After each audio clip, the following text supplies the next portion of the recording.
Chapter 6, Fundamental Rights and Duties. In the previous chapter, we studied how the Constitution of India was written. We also studied the main objectives of the Constitution.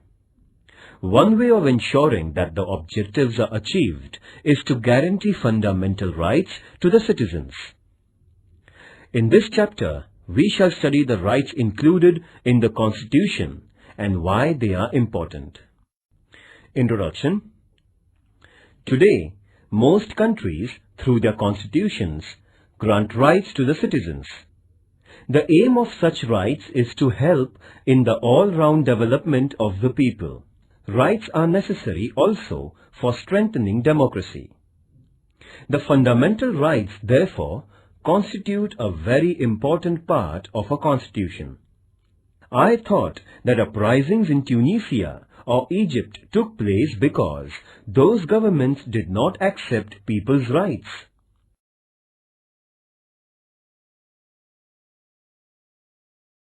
A. What is a right?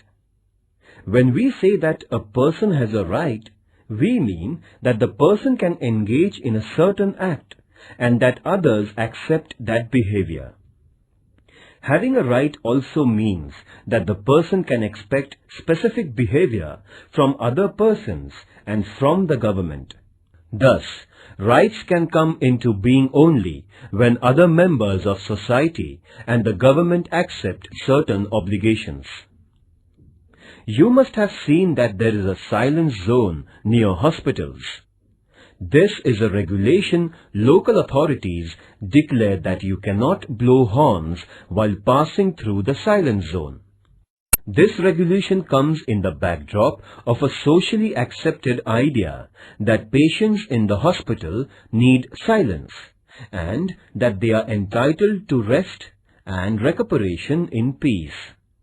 Thus, the patient's claim to rest is accepted by society, and then a regulation is made to enforce that claim.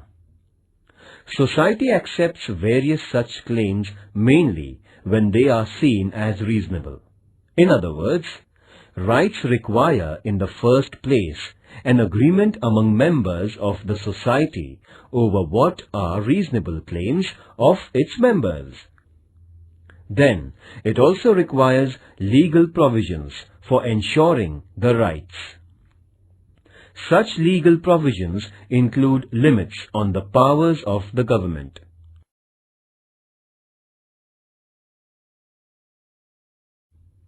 As you will learn later in Standard 10th, limits on the powers of government are seen as an important component of democracy. By agreeing to have limits on the government, a society ensures democratic government. When there are no limitations on government's powers, there is no democracy. I had heard of this word democracy, but did not know that it was related to rights. Must find out the rights of people in different democracies. When we say that we have freedom of speech, it means that other people around us also have the same right, and we all agree that we can freely express our opinions. Then, there must also be legal provisions for protecting the freedom of speech. There must be provision that police or any other government officers cannot unnecessarily restrict our right to express our views. In this sense, rights imply limitations on the powers of the government. By granting rights to citizens, governments agree to limit their powers. Read newspapers of 1 week. List the new items that are against the government or critical of the government or some leaders. What would happen if the government said that you cannot publish any news that is against the government or cannot publish news items that criticize the government? By allowing publication of news opposed to it, the government accepts certain limitations.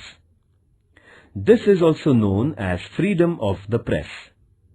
This freedom is part of a freedom of speech.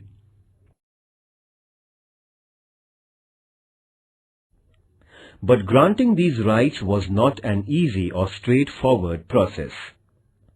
In many countries, people engaged in struggles with their rulers for long periods before they could get their rights. When the Constitution of the United States was written in 1787, the idea of rights also existed. But that Constitution originally did not mention any rights because makers of that Constitution felt that rights are already there and do not need mention in the Constitution. But on the demands of citizens, a Bill of Rights was subsequently included in the US Constitution, that is, in 1791. Since that time, it has become customary to include rights in the Constitution of a country. The Constitution of India includes a detailed list of rights. These are called fundamental rights. This means that these rights are of fundamental importance. They are so important that the government cannot take away these rights. Long back in 1215, the British monarch had to agree to some restrictions over the monarchical powers. This agreement is famous as the Magna Charta, a charter agreed by the king. Even after this, there were many struggles in England between the people and the monarch. Those struggles resulted into many more limits on the powers of the king or queen. Ultimately, these struggles led to democracy and acceptance of citizens' rights. In 1776, the American people declared their independence from England. That declaration is known as the Declaration of Independence, in which it was asserted that certain rights of human beings were inalienable, meaning that nobody could take those rights away. Similarly, the French Revolution of 1789 also underlined the importance of rights through the Declaration of Rights of Man and of the Citizens. The French Revolution led to abolition of the monarchy and the rise of democracy in France. In what way rights are related to democracy?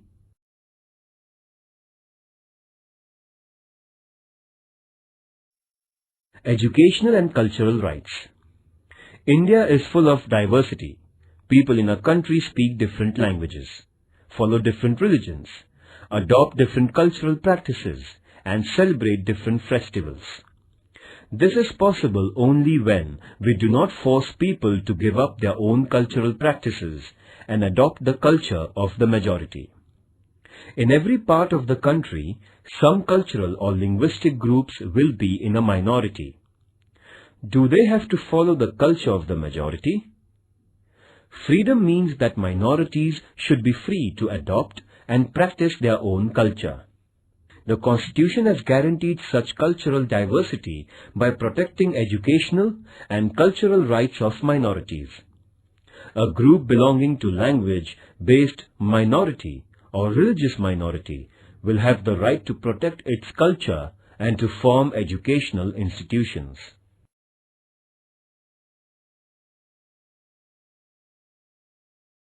B. Are fundamental rights mentioned in Indian Constitution. Even before India became independent, our leaders were aware that a future India must respect rights of citizens and that there must be a guarantee of those rights. When India was under British rule, Motilal Nehru, who was president of an all-party committee, demanded that the government must adopt a Bill of Rights, that is, in 1928. Before Motilal Nehru, Lokmanya Tilak had declared that Swaraj was my birthright. And before Lokmanya Tilak, Mahatma Phule had recognized the importance of education and equality as rights of human beings. These ideas form the origin of our rights today in free India. There is a separate part of the Constitution of India where fundamental rights are mentioned. These fundamental rights include liberty, equality, right against exploitation, right to freedom of religion, cultural and educational rights, and right to constitutional remedy.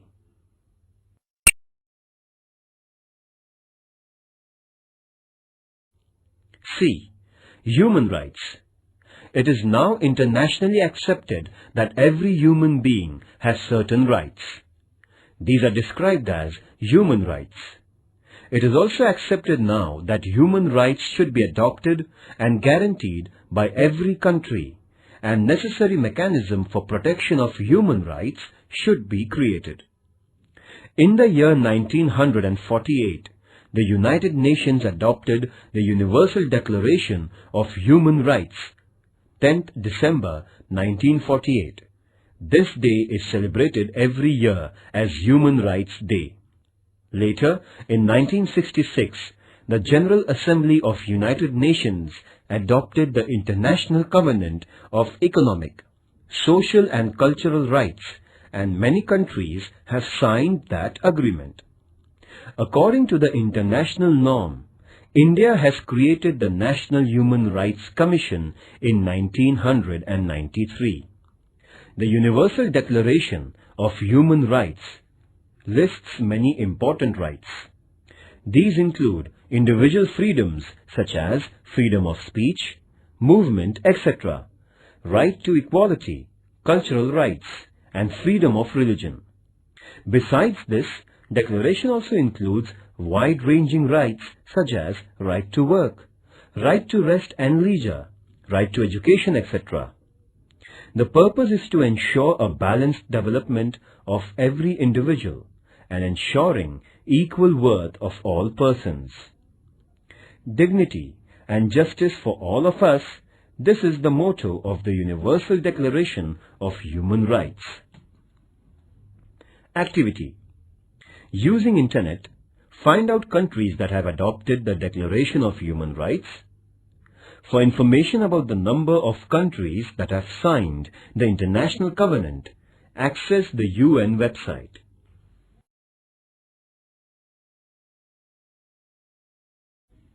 D. Citizens' duties. Why can't we have only rights and no duties?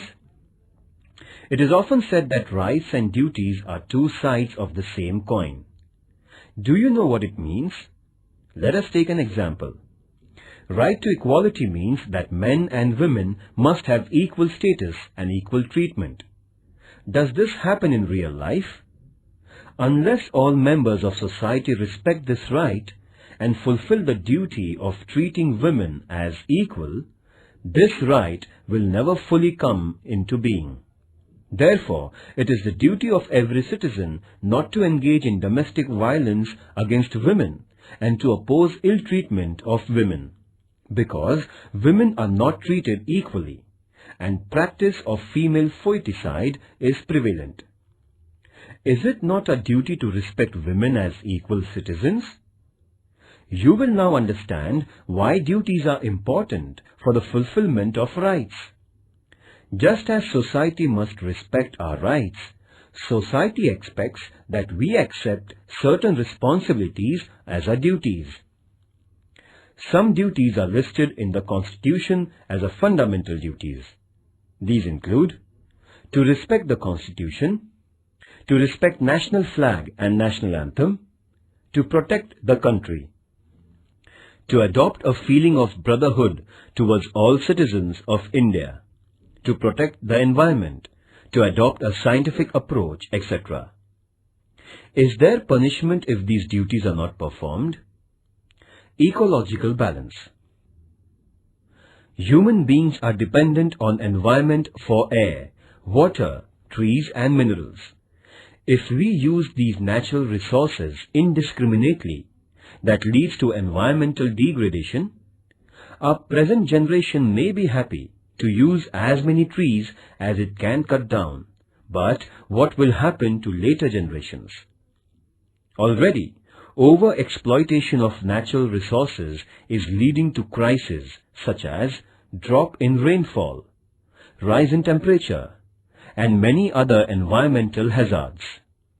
This only shows the importance of duties, It is not our duty to use the natural resources carefully? Think of others and think of our future generations. Activity. Obtain a copy of the Constitution of India and make a list of fundamental duties. Discuss in your class why these duties are important. I can now see the link between rights and duties. Unless we are bound by the duty to protect our environment, how can later generations enjoy the benefits of forests and fresh air and other natural resources?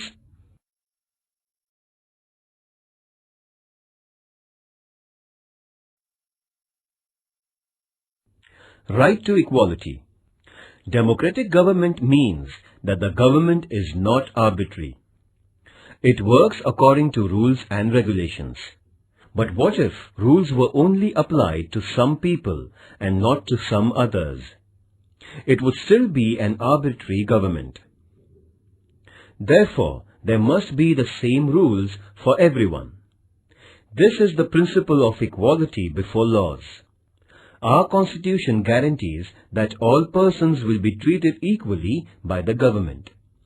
Equality means that persons will not be treated differently just because of the gender, religion or caste, etc. Right to equality also means that everyone will get equal opportunities.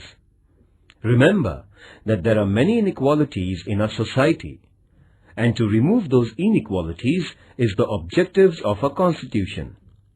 Therefore, it is the responsibility of the government not only to treat all persons equally, but to implement policies that will bring equality in our social relations. You may have heard about reservation of seats in school and college admissions for women or persons of weaker sections. This is an example of government's efforts to bring equality. Right to equality does not mean only equal legal treatment. It also means that groups which are backward and traditionally discriminated against must get the opportunity to develop themselves and become equal in the true sense. Thus, right to equality puts a responsibility on the government to remove injustice and inequality.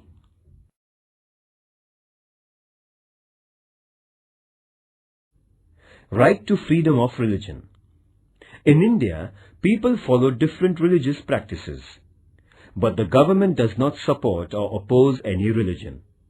Every person is free to follow any religion and pray according to her or his religion and also propagate their religion.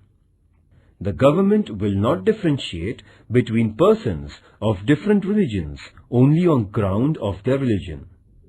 And because there is no religion which is the official religion of our country, government or government-aided institutions will not force us to follow any particular religious practice. Government also does not itself preach any religion or give religious education in schools aided by it.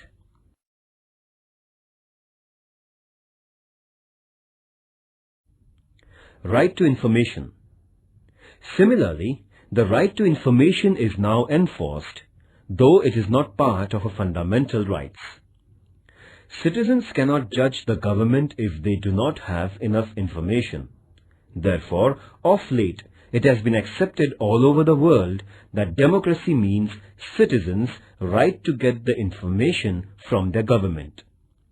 This is known as the right to information. After the efforts of the senior social activist Anna Hazare and his followers, right to information was passed by the Government of India.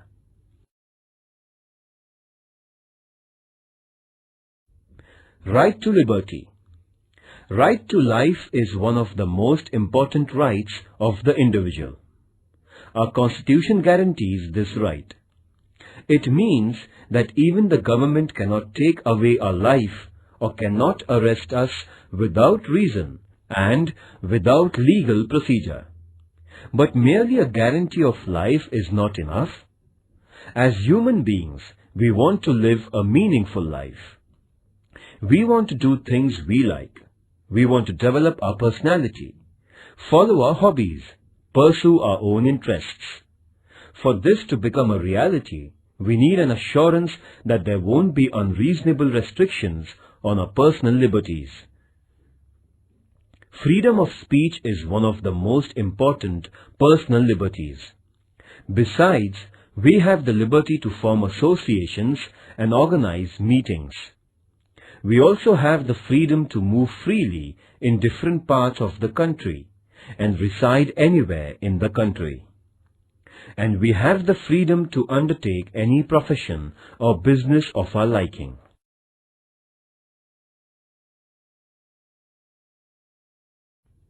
Right to constitutional protection.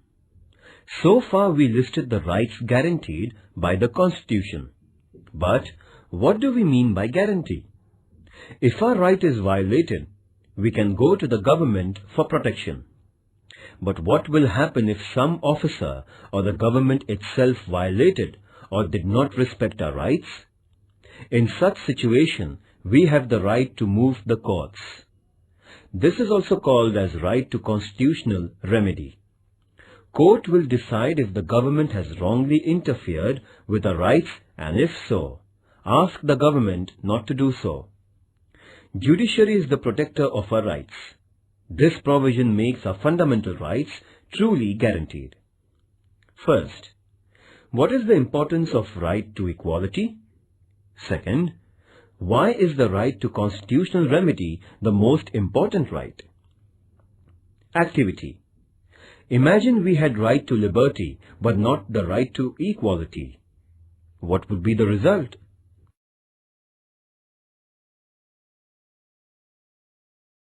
Right against exploitation. Both liberty and equality will be violated if some people are forced by others to undertake some work against their wishes. Because of poverty, there used to be many people who would take loans from private moneylenders, and the moneylenders would then force them to work without payments until the loan and interest are repaid. This practice was known as forced labor or wait. The Constitution has declared such practices as illegal. There will be no slavery in any form, and nobody will be treated as a bonded labor. Another fallout of poverty is that children from poor families are required to undertake work and earn money. As a result, children are sometimes employed in very hard and dangerous jobs, such as the job of making firecrackers. The Constitution has banned such practices because these involve exploitation of children. Children below the age of 14 years of age cannot be employed in hazardous jobs.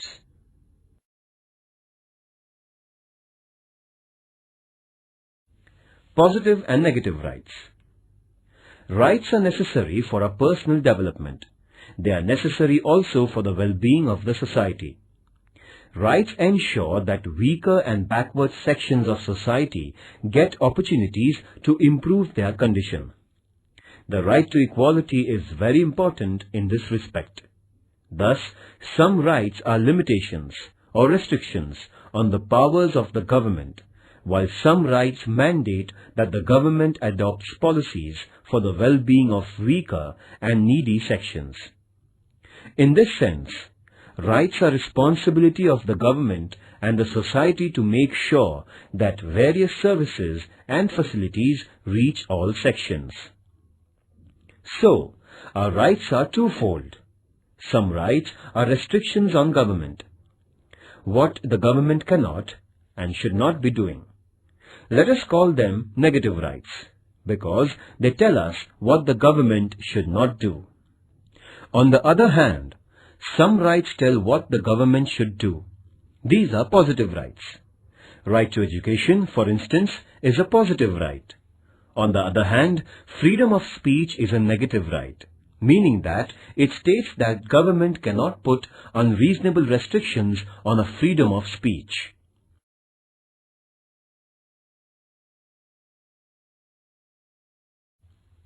Other rights. The idea of rights does not stop only at fundamental rights. For instance, we know that citizens of India enjoy the right to vote. This right is not listed in fundamental rights, but it is part of our constitutional rights. Even after the Constitution was written, the scope of our rights has been expanded. For example, we now have the right to education. Under this right, all children between the age of 6 and 14 are entitled to education. Activity. Collect the information about right to education. Discuss in your class the importance of right to education.